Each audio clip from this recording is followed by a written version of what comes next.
80 million years ago, disaster came to a world ruled by dinosaurs.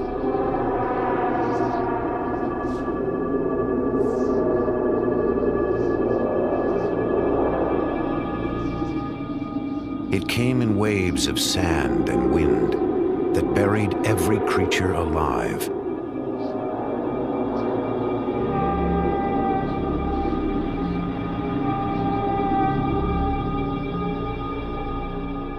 For eons, the dinosaurs lay entombed in a place that would one day be called the Gobi Desert, in a country named Mongolia. Among the dead was one of the strangest dinosaurs that ever lived. It was called Oviraptor. It was swift, smart, lethal. Now only bones tell us about its life and the vicious world it lived in.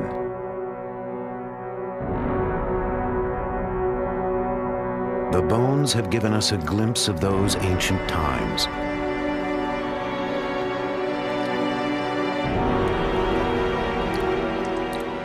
A dim reflection of life before history.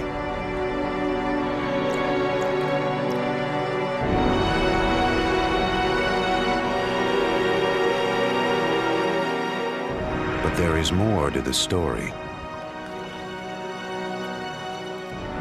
Still hidden in the vast emptiness of the Gobi.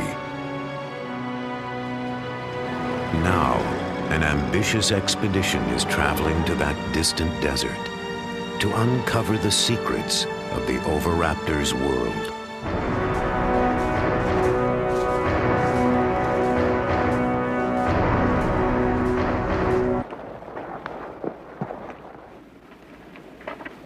They don't exactly look like scientists.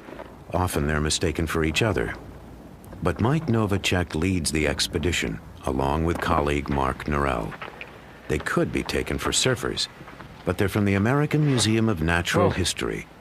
Scientists piecing together an ancient jigsaw puzzle of evolution and extinction. To me, it's so obviously important. I'm so emotionally bound up in this. I can't imagine why a knowledge of our history, of where we come from, isn't important to a human experience.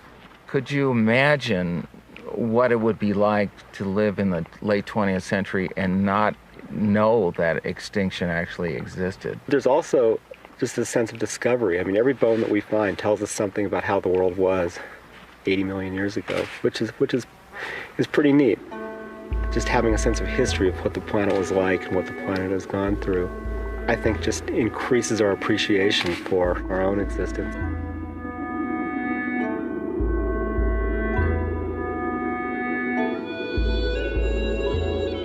Mike and Mark are about to journey to the sun-scorched badlands of the Gobi. It's a desolate area. 500,000 dusty square miles of sand, scrub, and red rock cliffs.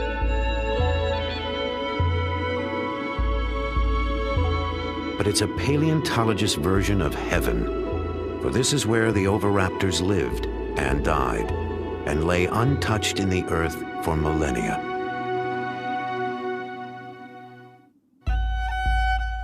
Then in 1922, one of the most famous scientific expeditions in history wound its way toward Mongolia's dinosaur graveyard. Its leader was a charismatic and controversial explorer named Roy Chapman Andrews.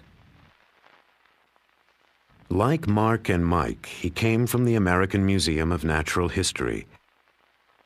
But Andrews was an incurable publicity hound and a scientific cowboy. Where his paleontologist used a camel hair brush, Andrews hacked away with a pickaxe. But he found one of the richest dinosaur boneyards in the world. He returned with a spectacular collection of fossils and a library of stunning film images.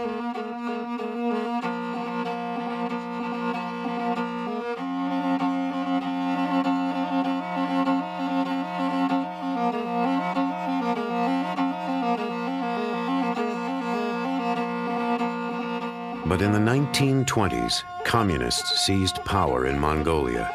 The open door to the West slammed shut. For the next 65 years, the fabulous fossil fields of the Gobi were forbidden territory.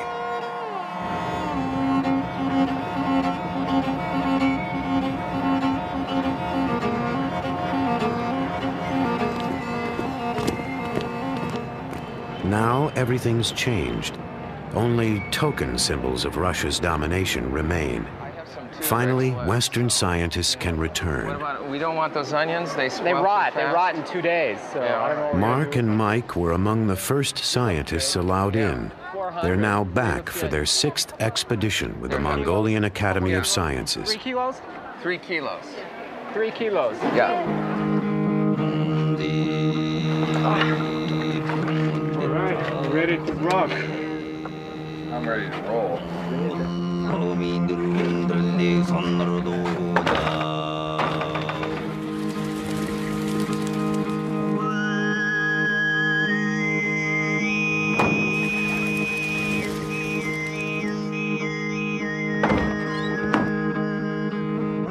They have just enough supplies for a short month and a long way to go.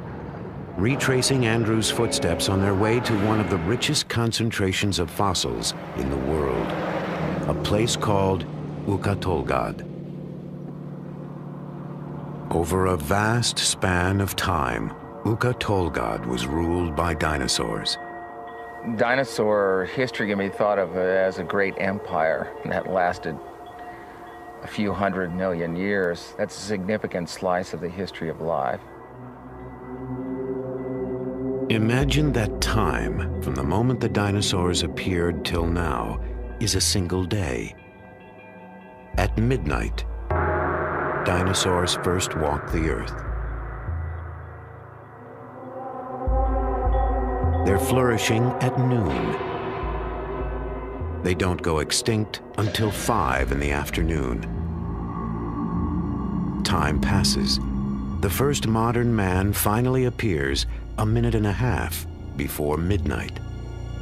All of our recorded history takes 3.5 seconds.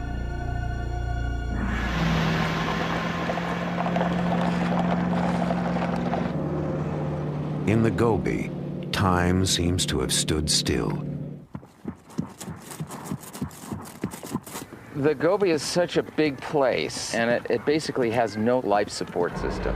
We really have to bring everything with us. So all our food, all our fuel, which we're carrying in a fuel tanker, all our supplies have to be treated like we're actually exploring a polar region. In such a vast area, success is never certain. Even getting there can be a nightmare. Roy Chapman Andrews thought he'd solved the problem in the 20s with a new piece of technology.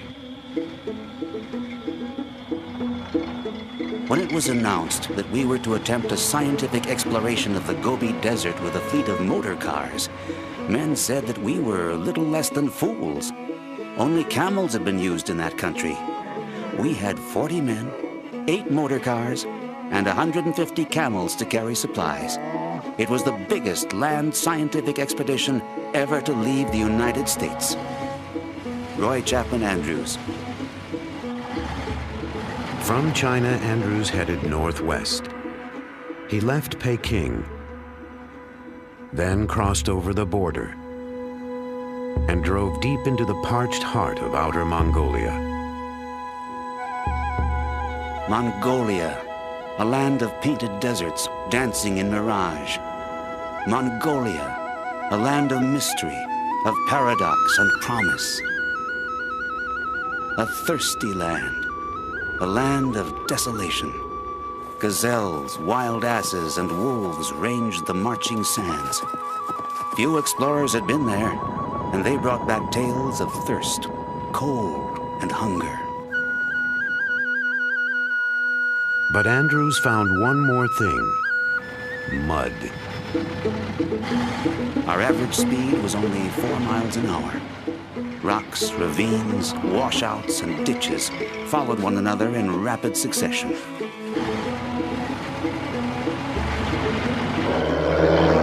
one might imagine that the roads have gotten better.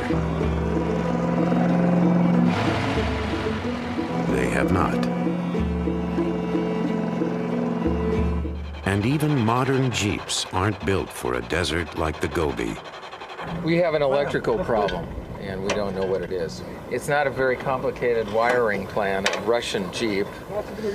It's not like a Japanese or American car.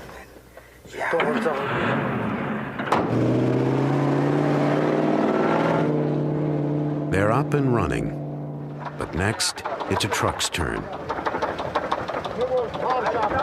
Piston, huh? We think it's piston number 6. A critical breakdown could have severe consequences. End of the expedition, if not the end of our lives. Maybe we'll make it. Oh, God.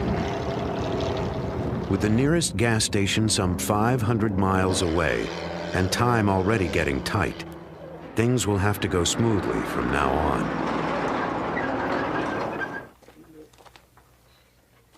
Oh, we're having some mechanical problems. We think it's a fuel pump, but we're not sure.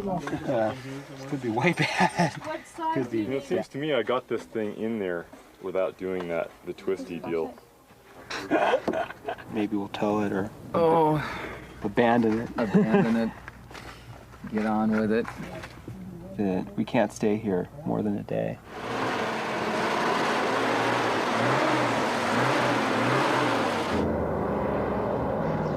After more than 12 breakdowns, the vehicles all decide to run at the same time. As they enter the dusty dinosaur fields of the Gobi, they're traveling a long way, backwards in time.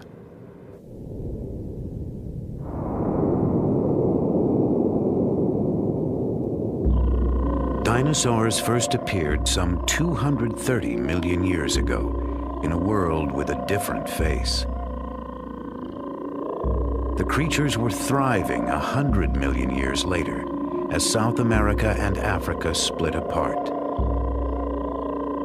About 75 million years ago, in the late Cretaceous period, dinosaurs began to disappear, leaving only bones behind. Their bones were more motionless than the continents. Then in the 1920s, Roy Chapman Andrews came to a remote place in the Gobi Desert he would name the Flaming Cliffs.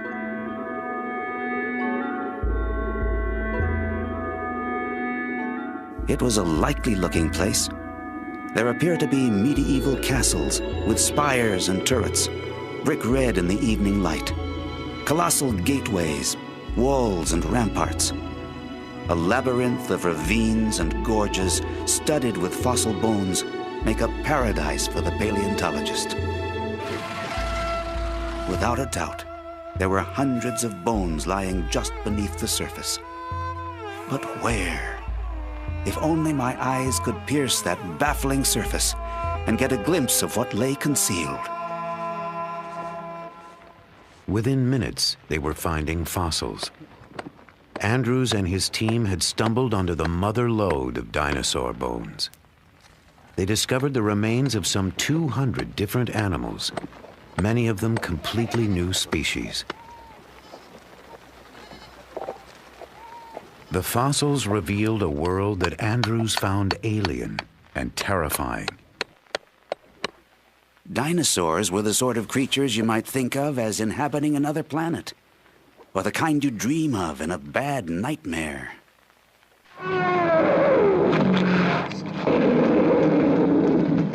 It was an image our culture nourished for generations. Dinosaurs were fierce, monstrous,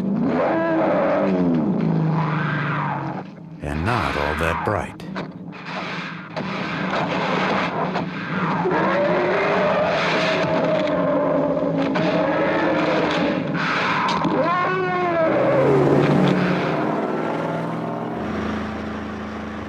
Many of the new ideas about dinosaurs are coming from the amazing boneyard called Ukatolgad. The team discovered the site 3 years ago. Now, to get to the dinosaurs, all they have to do is find it again. The maps in general are pretty lousy for the Gobi Desert. The towns on those maps are myths in many cases. We don't even pay any attention to any of the roads marked on those maps. They're completely wrong. Even a satellite tracking system doesn't always help. So the satellite may know where you are, but the road you need may be in a completely different direction. So the roads here are very confusing. There are no signs, and many of them lead nowhere. Mandalobo. Mandalobo is here. So we're gonna go like this. Yeah. We're a little off course. We're not really lost. We're just a bit off course. So we've got to go this away and that away.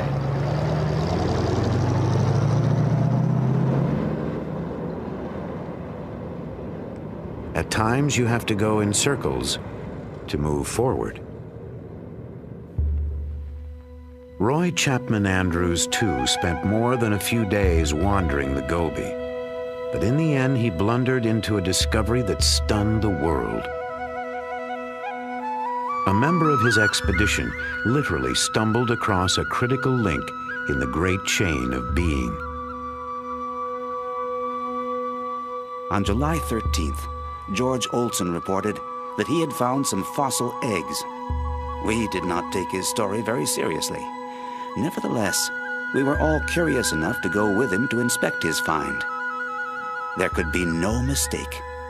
Our paleontologist finally said, "Gentlemen, there is no doubt about it. You are looking at the first dinosaur egg ever found."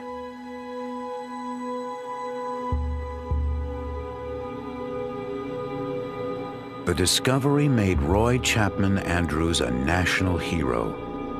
But the eggs were not alone.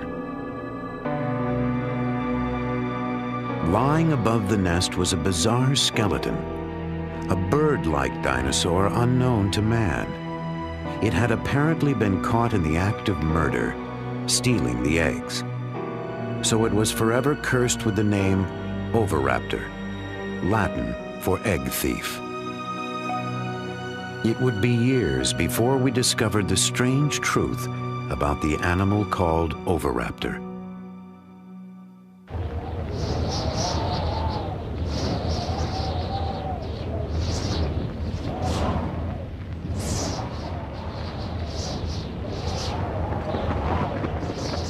In the late 20s, the winds of change blew fiercely over the great dinosaur fields of Mongolia. That's when Roy Chapman Andrews was forced to leave the Gobi forever. We are more than ever convinced that Central Asia was a paleontology Garden of Eden. Still, we have shown the way, have broken trail, as it were. Later, others will reap a rich harvest.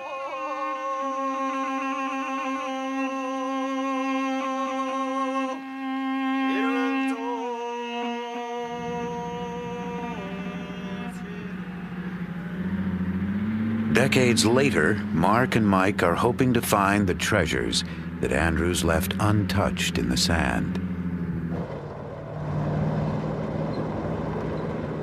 After more than a week in the blistering Gobi, they finally reach their goal, the brown hills of Ukhatolgad.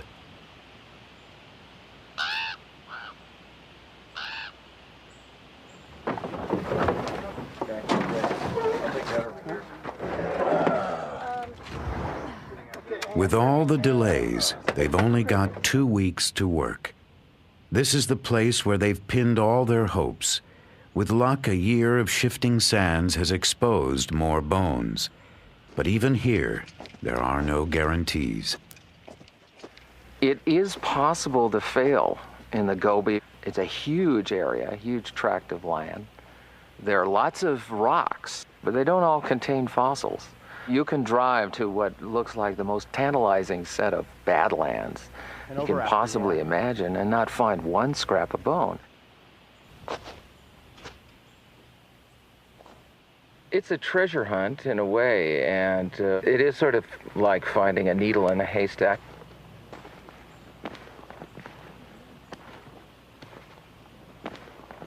But on this day, discovery and elation are immediate. Oh, I see it. Yeah, oh, ooh, wonderful. Jeez, that's nice. There's the claws. Nice. The side of the skull here. These are the teeth sticking You can up see these right teeth, here. yeah. Each one of these is a socket for a tooth. Yep. Pretty big. This is the hand claw. Okay. Has this big thing right here on it. Retractor bulge.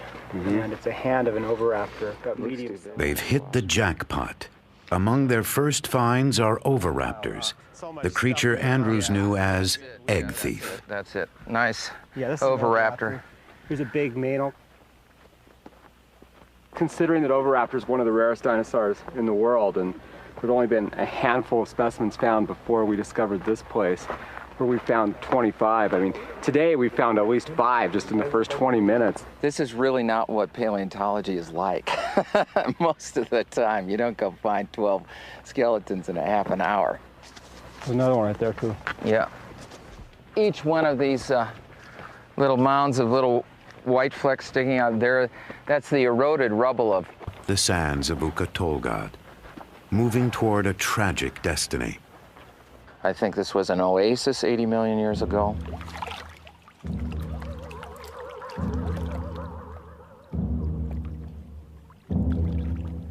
There are huge numbers of dinosaurs and other vertebrates congregating around maybe some water.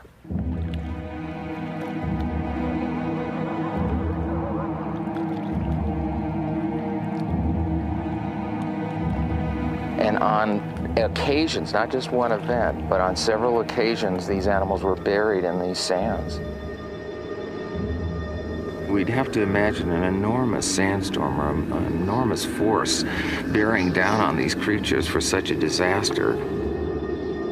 Some of the dinosaurs almost look like they're trying to swim to the surface, much like a skier in an avalanche, caught in some cases in their struggle to get out of this sand avalanche or great wall of sand that engulfed them.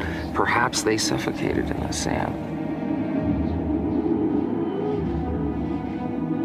Hey, I just swept there. Now you've made it all dirty again. Take pride in my work. So next year we'll bring some dust busters. The prehistoric sandstorm buried dinosaurs at every stage of life. And on their first expedition here, Mark and Mike made an unprecedented discovery: a nest with eggs. And inside one was an embryo. The embryo of an oviraptor, like a dinosaur on the half-shell.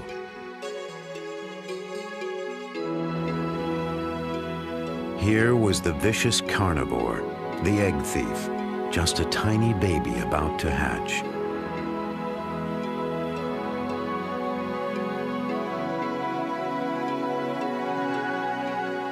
It was an important discovery, a secret moment in the very beginning of this strange dinosaur's life.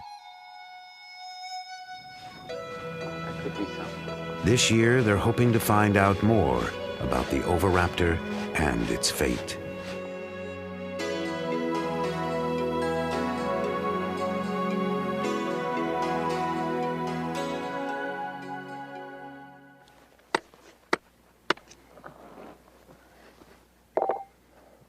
There's growing excitement on the far side of the ridge. They think they've found a completely new kind of dinosaur, a relative of the oviraptor, and it may shed light on what ultimately happened to the dinosaurs. We have no idea what this is. It's a really big animal. It might be something new.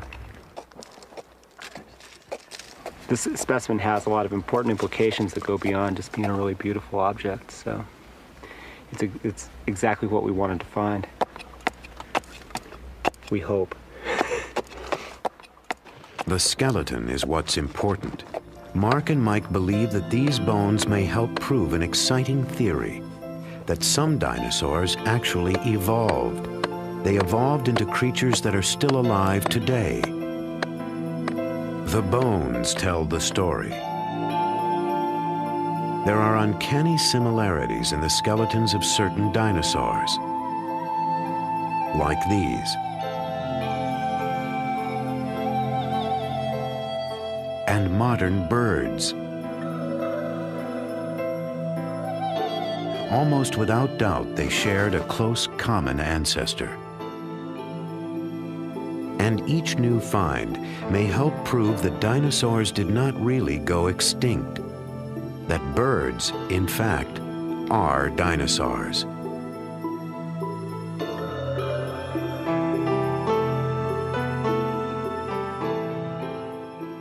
Dinosaurs need to be thought of as incredibly successful animals that exist with us today. We just call them birds. Our skies are filled with dinosaurs.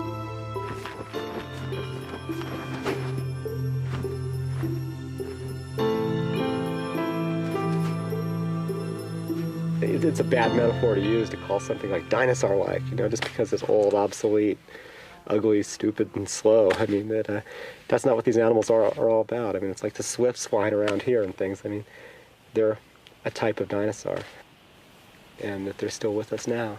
And the closest relative to birds is these small carnivorous dinosaurs that we've collected in these red rocks.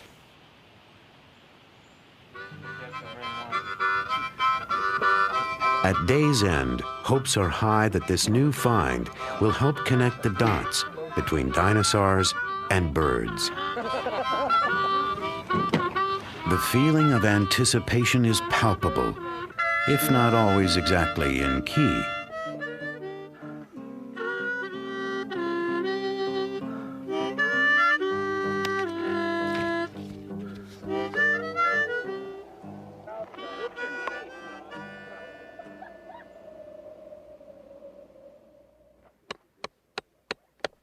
First thing in the morning, they're back at the site. So we hope we got something we can identify eventually. So Mike, work on that. Kill that beetle while you're at it. Here we go, Mark. Okay, pry it out. As they pry the rock open, they sense trouble. Yeah. Hello. Look at that. Yeah. I don't know what that is. We're a bunch of scutes, maybe. I'm afraid to say. Could it be a theropod with arms? No. Well, there could be, but It's not known to science. I think what we're looking at is that there's a dead theropod right there that's gone, and we're excavating an ankylosaur. And the ankylosaurs are among the most common dinosaurs around. It's not a new dinosaur at all. It's not even related to birds. How sure are you? Clean. I'm sure this is an ankylosaur. I mean, I'm like 100% So just want to just go positive. away?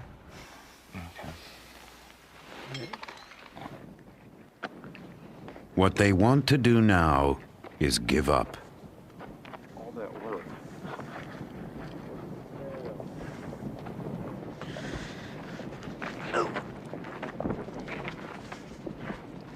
Today, the dinosaur hunters have tracked down approximately zilch. Well, you win a few and you lose a few. That's just... I don't feel too good right now. I'm tired. They've spent 2 fruitless days working in the blistering heat. But tomorrow will be another day. With any luck, a better one.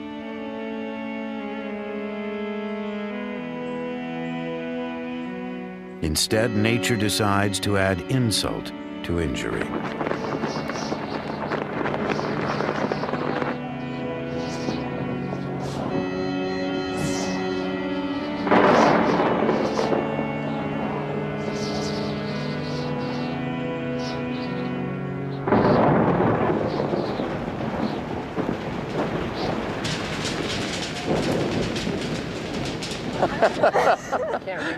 As Mongolian would say, Ik Boro, it's raining. Sounds like I'm bored.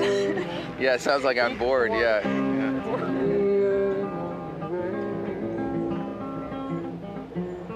With $1 in my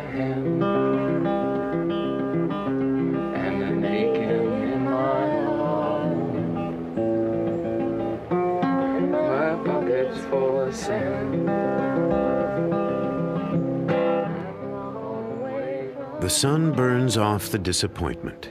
It's a new day and a new dig. This find is not a new species. It's not related to birds, and it's not an oviraptor, but it probably was the oviraptor's prey. It's an animal called Protoceratops. They called these guys the cows of the Cretaceous. They were sort of everywhere. They roamed around, they think maybe in herds. And It's full of spikes. We actually call it spiky now. Yeah. we've sort of bonded with this one. These are the eyes and the snout. So we're looking at the skull from the top. These are cheek spikes and the frill covering the neck here. This will kind of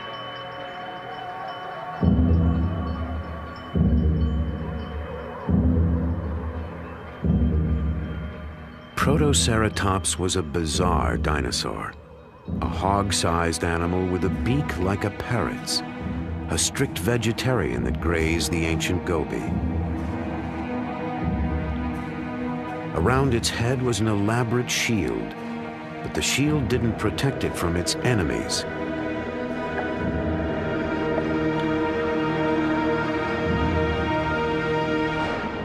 Enemies like the oviraptor.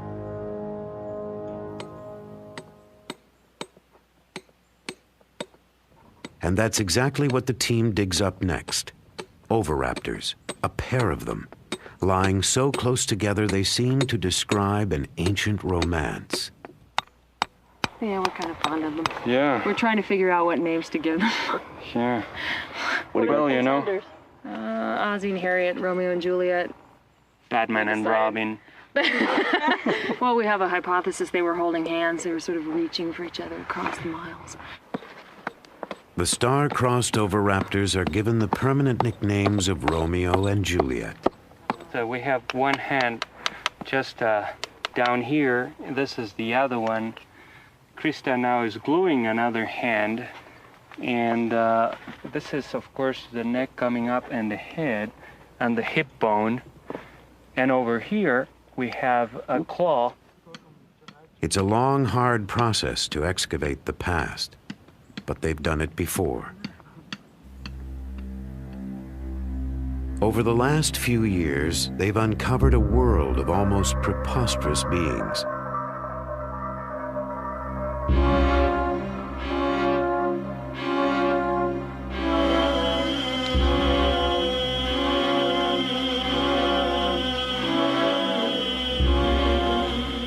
Some are related to birds.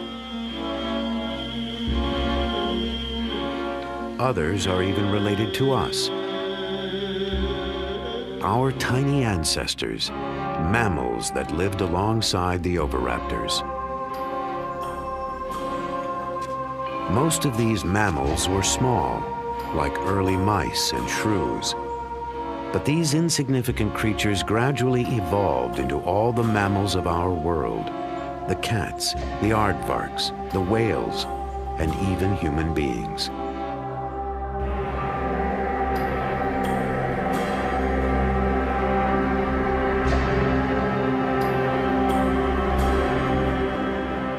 But sometimes evolution has to take a back seat to hygiene. We don't have much water here, so it's kind of hard to keep things clean. I thought I packed more shorts. For some reason, I messed up. I've got these on delicate. Yeah, personal grooming is a passion of the camp here. The team spends a lot of time making sure that they're groomed, looking their best at all times. Because you never know, there may be some formal affairs in a nearby village that you might need to attend.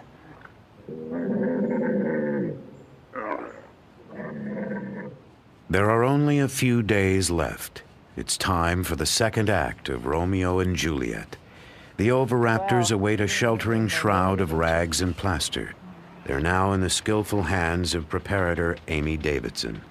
I love skeletons. I actually never was that into dinosaurs as a kid, but I've always loved bones. And I have a background as a sculptor, and I've always admired the skeletons that we all have inside us as some of the most beautiful sculpture on Earth. And these fossil skeletons look almost as well preserved as yesterday's camel skeleton, but they're a dinosaur, you know. These fossils are forever.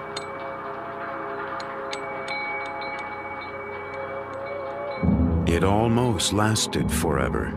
For 80 million years, Romeo and Juliet lay together, reaching toward each other in death.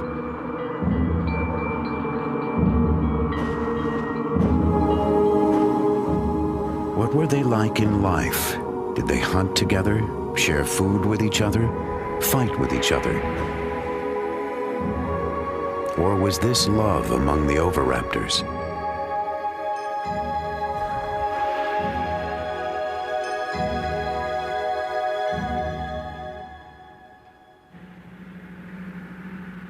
Scientists may never know for certain if the bird-like oviraptors fell in love.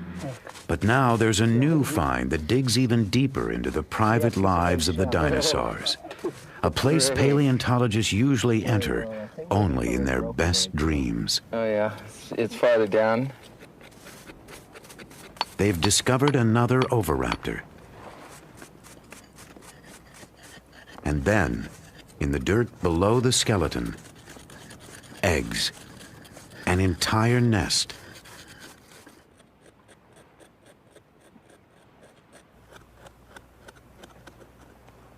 How many eggs now revealed? 1, 2, 3, 4, 5, 6, 7, 8, 9, and then 3 over there, 12. 12 eggs. All right. There's another one coming out right here.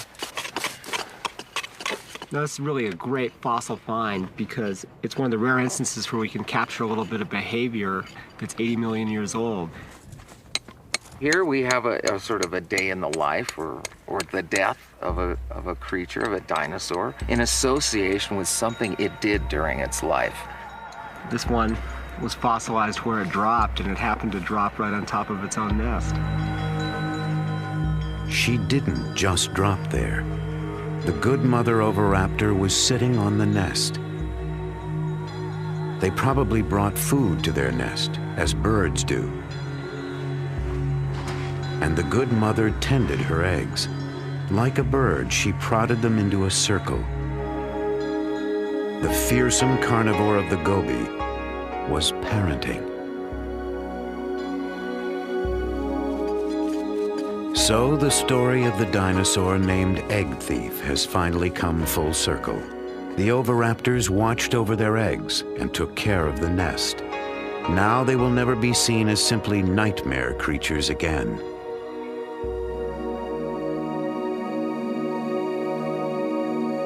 The dig has been everything the team could hope for.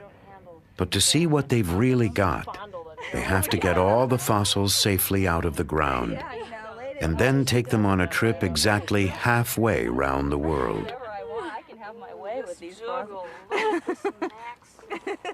Sheathed in plaster, Romeo and Juliet are now heavy, but dangerously delicate, like Rice Krispies wrapped in concrete. No, you went that way. Okay, go that way. Sorry, I thought you meant push backwards. Perfect. It's beautiful, Amy. More. It's beautiful. More. Okay. Nothing came out. Yeah. All right, Amy. Yeah. So far, so good. Now they have to convince the good mother oviraptor to come down from her hillside perch.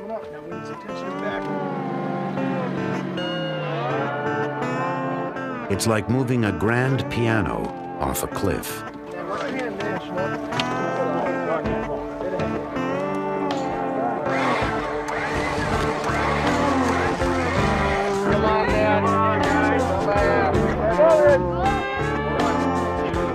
Romeo and Juliet proved just as stubborn.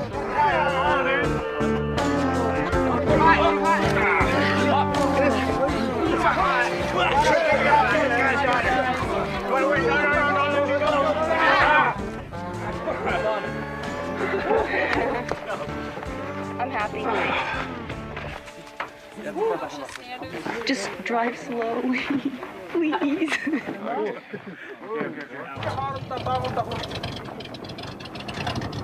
It's not there yet. Could get lost in the mail.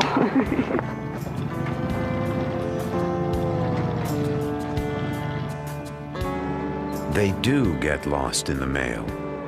The good mother oviraptor and Romeo and Juliet are trucked east. And then they disappear, lost somewhere in China.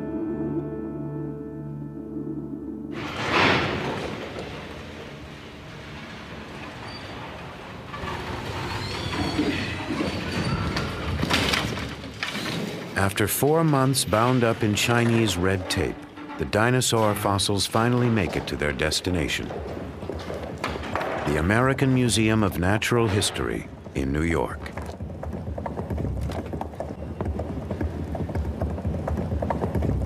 The first arrival is Juliet. She's headed for Amy's lab, where if all goes well, they'll find out what ancient secrets lie beneath the recent coat of plaster. I'm really glad this is here. This is great.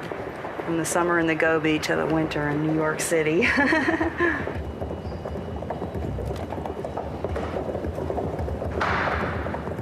Juliet is now a seasoned world traveler. After 80 million years of repose, she's the new kid on the block.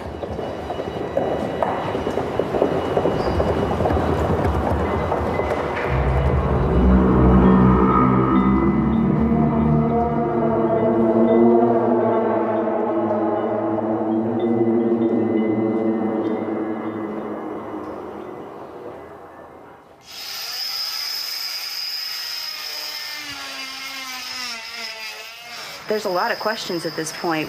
There could be anything in here. I have a feeling that this one's gonna be a nice skeleton. Oh, this is my guess. A nice skeleton, hopefully with a skull all laid out. It's pretty fun. And it's all mine.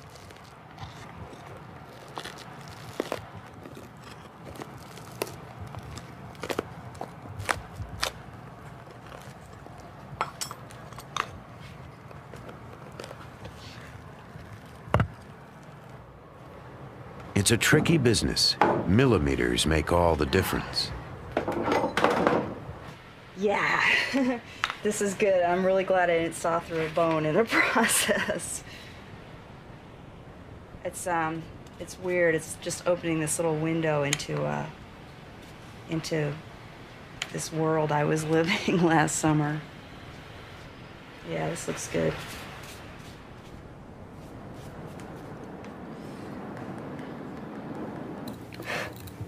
After all this work, they still don't know if Juliet is an important specimen, whether her skeleton is perfect or a total ruin.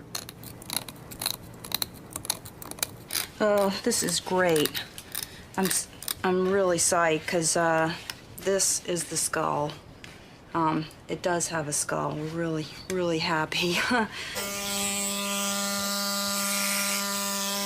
I like it, you know, working late at night. It's really hard to go home because I just look at it and say, I can't believe this. It's traveled 80 million years and halfway around the world, and it's sitting here, and you know, it's a dinosaur. Working late tonight? And it's so beautiful. It's the more I work on it, the more you see this natural sculpture. My work just sort of disappears and this beautiful thing comes out of the rock.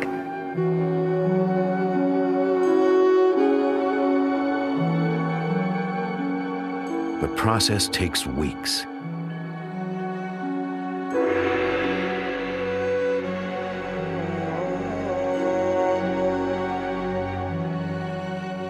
Finally, Juliet is revealed in all her splendor.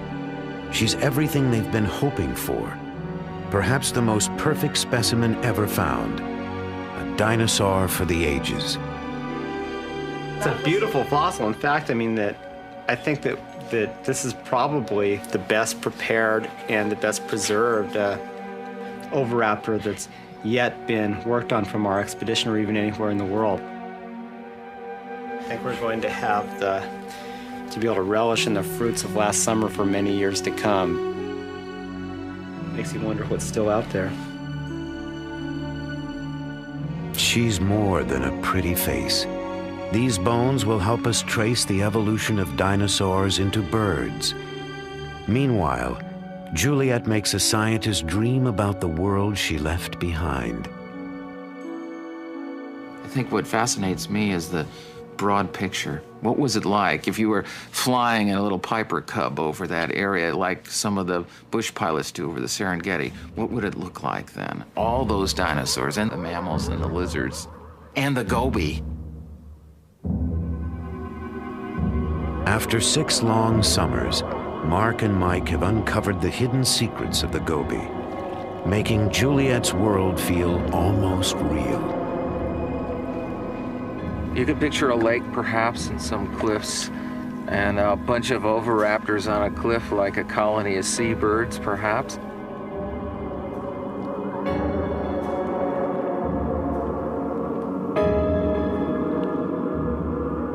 And a bunch of these tank-like ankylosaurs lumbering around near the pond. And perhaps a herd of protoceratops wandering through, and every once in a while, a vicious velociraptor coming over the hill to nab something.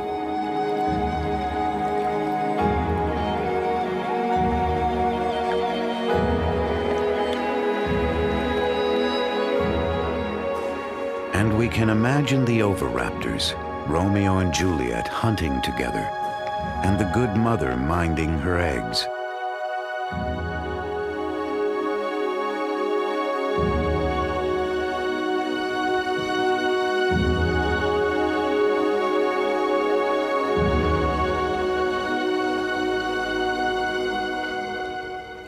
Unnoticed in its low station is our own ancestor, a tiny, tense creature lost among the powerful beings of the ancient goby.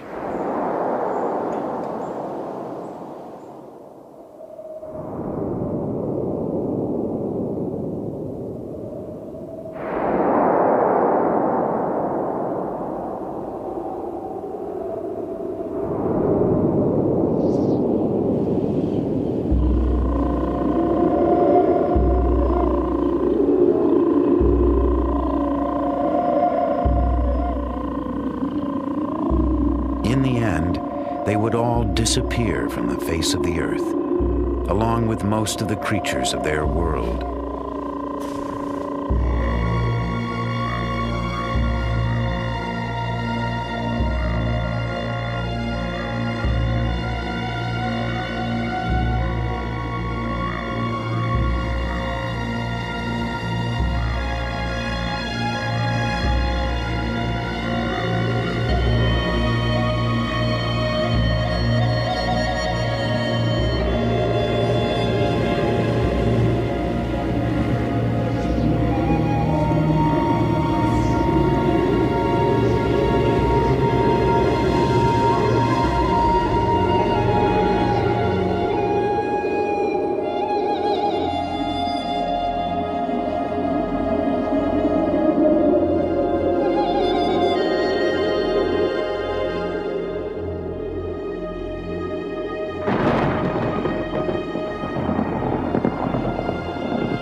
From our perspective, of course, this mass extinction event is not a big problem because we're part of the group that survived and started evolving into bats and large hoofed animals and lions and tigers and bears, and ultimately humans.